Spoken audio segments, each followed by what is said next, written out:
ನೋಡಿದೆಯ ರಾಮ ನೋಡಿದೆಯ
ಬಂಗಾರದ ಮೈಬಣ್ಣ ಹೊಂದಿರುವಂತ ಒಂದು ಸಣ್ಣ ಜಿಂಕೆ ಲಯಬದ್ಧವಾಗಿ ಕುಣಿತ ಉಂಟು. ಹೌದು. ತನ್ನಂಗ ದಿನ್ನಂಗ ದಿಕ್ಕಿನ ತೋ ಎಂದು ಕುಣಿಯುವ ಜಿಂಕೆಯನ್ನು ನೋಡಿದಾಗ ಮುದ್ದಾಡಬೇಕೆನ್ನುವಂತ ಬಯಕೆ ಇಚ್ಚತ್ತು ಉಂಟು.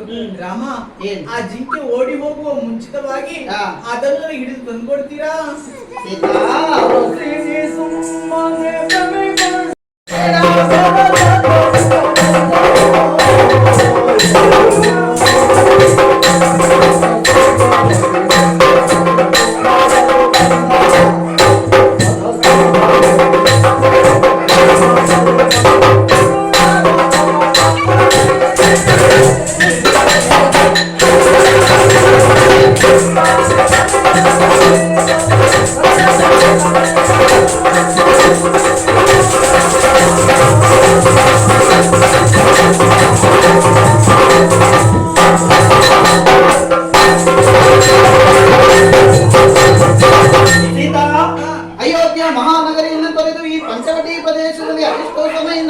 ವಾಸವಾಗಿದ್ದವರು ನಾವು ಇದುವರೆಗೂ ಇಂತಹ ಮೃಗವನ್ನು ನಾವು ನೋಡಿದವರಲ್ಲ.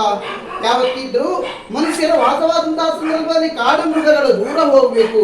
ಅದು ಹೊರತು ಈ ಜಿಂಕೆಯೊಂದು ನಮ್ಮ ಬಳಿಗೆ ಬರ್ತಾ ಇದೆ, ಇದರಲ್ಲೇ ನಾವು ಆಲೋಚಿಸಬೇಕಾಗ್ತದೆ.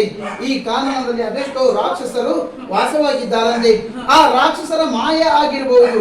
ಈ ಜಿಂಕೆಯನ್ನು ನೀನು ಬಯಸಿ ಅಂತಾದರೆ ಇದರಿಂದ ಕೇಡಾದೀತು. ಇದು ನಮಗೆ ಬೇಡವೇ?